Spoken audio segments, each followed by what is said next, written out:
Ok nèตองគ្នាចង់ឥឡូវយើងមក back ជាមួយខ្ញុំទាំងអស់គ្នាចឹងថ្ងៃហ្នឹងគឺខ្ញុំនឹងបង្ហាញអ្នកទាំងអស់គ្នាទាក់ទងទៅនឹងការ run comment ដើម្បីយើងទៅទាក់ទងទៅនឹង process resource ដែលមាន disk CPU ទាក់ទងទៅនឹង RAM នៅលើគោលរបស់យើងហ្នឹងគឺយើង run comment នៅលើ Linux ខ្ញុំមក run comment ឲ្យអ្នកទាំងអស់គ្នាបានឃើញហើយជាមួយនឹងទៅនឹង shortcut ដែលយើងប្រើលើ Linux server ហ្នឹងដើម្បីអត្ថប្រយោជន៍ shortcut ហ្នឹងគឺដូចយើងបានដឹងចឹងវាគឺជាថាយើងប្រើដើម្បីវាជា quick reflex ហ្មងគឺវាលឿនគ្រាន់ប្រើ shortcut នឹងចេញឬក៏ stop exam ចឹងហើយក៏ឧទាហរណ៍នៅពេលដែលយើងចង់ find past comment គឺយើងគ្រាន់តែប្រើ shortcut ហ្នឹងគឺយើងអាច find past comment ដែលយើងបាន run ពីមុនមកជាពិសេសគឺឧទាហរណ៍បើយើងចង់ repeat comment របស់យើងហ្នឹងគឺយើងចឹងកុំឲ្យខាតពេលវេលាយូរគឺខ្ញុំមកបង្ហាញអ្នកទាំងអស់គ្នាទាក់ទងទៅនឹងការ run comment ដើម្បីទៅ check មើលថាតើ process ជាមួយនឹង resource តើយើងប្រើ comment អីគេចឹងដំបូងខ្ញុំបង្ហាញអ្នកទាំងអស់គ្នាទាក់ទងទៅនឹង comment process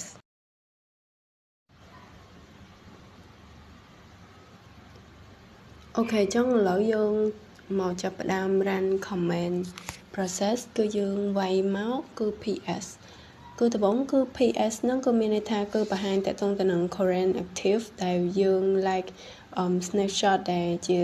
screenshot ដែលយើងបានឃើញចឹងវាបង្ហាញតទៅនឹង current active ហើយ comment បន្ទាប់គឺយើងវាយមកតទៅនឹង comment ps aux ចឹង ps aux ហ្នឹងគឺវា find all process គឺអ្នកនរគ្នាដូចអ្នកនរគ្នាបានឃើញចឹងគឺវា find all process ឲ្យយើងបានឃើញមកទាំង CPU ទាំងទំហំឬក៏ RAM ដែលយើងបានឃើញដូចអ្នកនរគ្នាបានឃើញចឹងបន្ទាប់គឺតទៅទៅនឹង comment មួយទៀតគឺ comment pmap ចឹងនៅពេលដែលយើង run comment pmap ទៅគឺវាបង្ហាញតទៅទៅនឹងឲ្យយើងឃើញតទៅទៅនឹងmemory detail មកគឺថាតើmemory របស់យើងហ្នឹងគឺមានអីគេខ្លះគឺវាបង្ហាញមកទាំងអស់ចឹងយើងគ្រាន់តែ run comment ហ្នឹងមកហើយបន្ទាប់គឺយើងអាចឃើញតទៅទៅនឹងនេះ detail ជាច្រើនដែលខ្ញុំបានបង្ហាញអ្នកទាំងគ្នាហ្នឹងគឺយើងប្រើ map ហើយចំពោះ comment top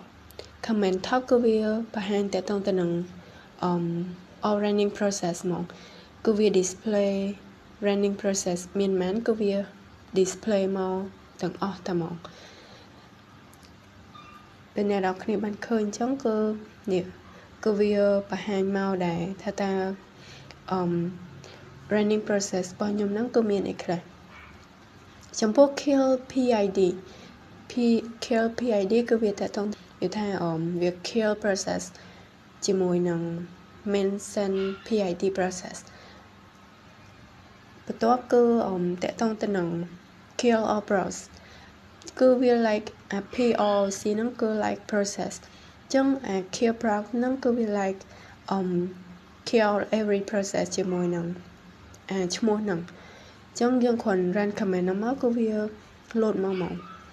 តទៅនឹង BG FG FGN គឺវាគឺជា multitask ដែលវាបង្ហាញតទៅនឹង recent job ដែលយើងមើល BG គឺវាតទៅនឹង list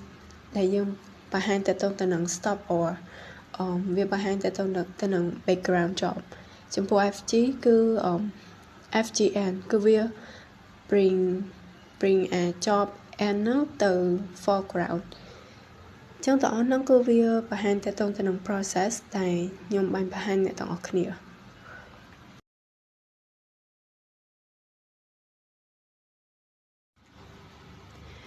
ចឹងបន្ទាប់គឺដែលខ្ញុំ run នេះគឺតទៅនឹង usage ជាមួយនឹង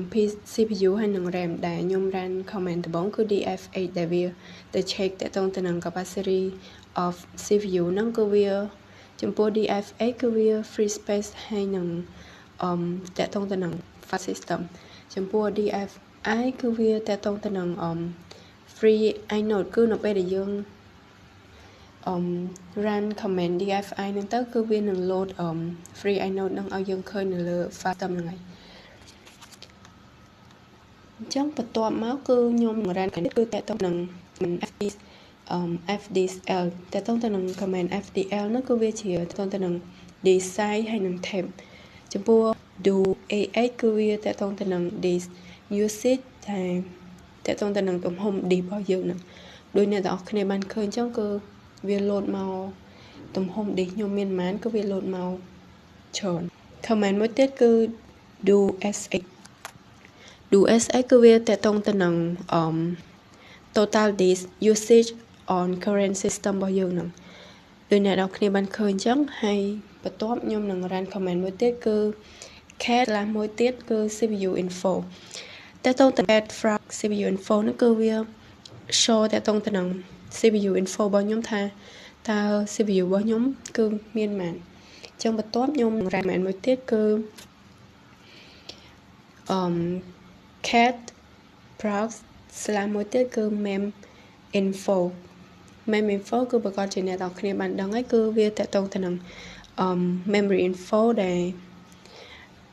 để nhôm trong bà hàng nữa trong nhôm ran comment nóng máu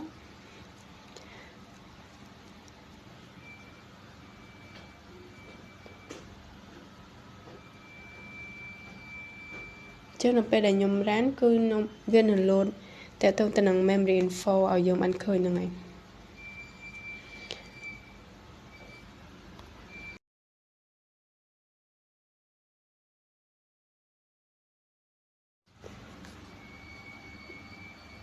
nó ngay này đọc clear đối ra đã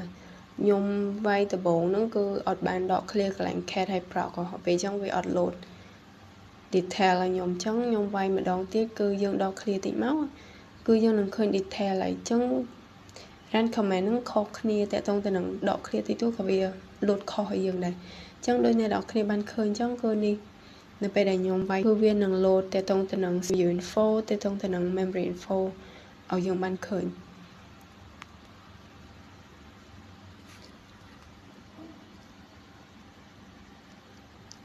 nè đôi này đó khi bạn khơi chẳng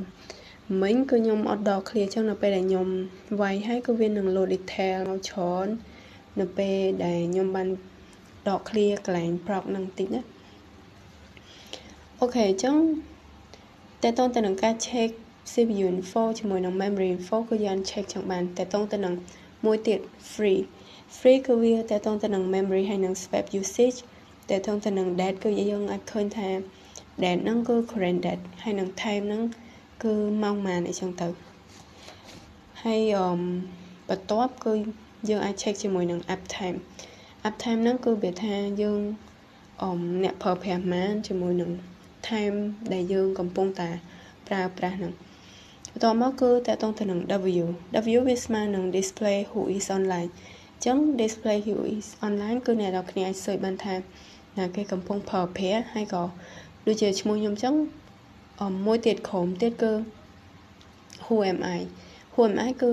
នៅពេលដែលយើង search មកខ្ញុំកំពុងប្រើ username របស់ខ្ញុំគឺ Thida ចឹងវា load ឈ្មោះ Thida មកហើយ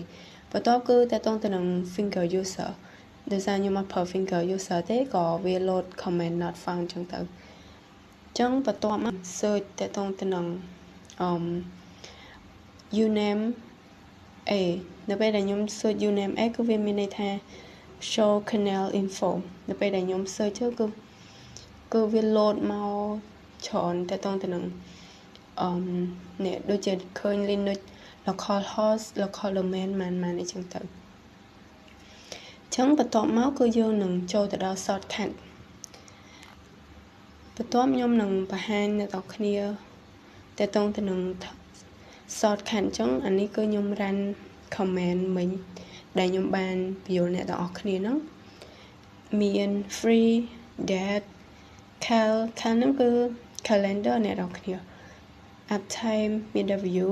who am I finger user ជាមួយនឹង uname A ចឹងនៅពេលដែលខ្ញុំ run ហើយគឺវា load detail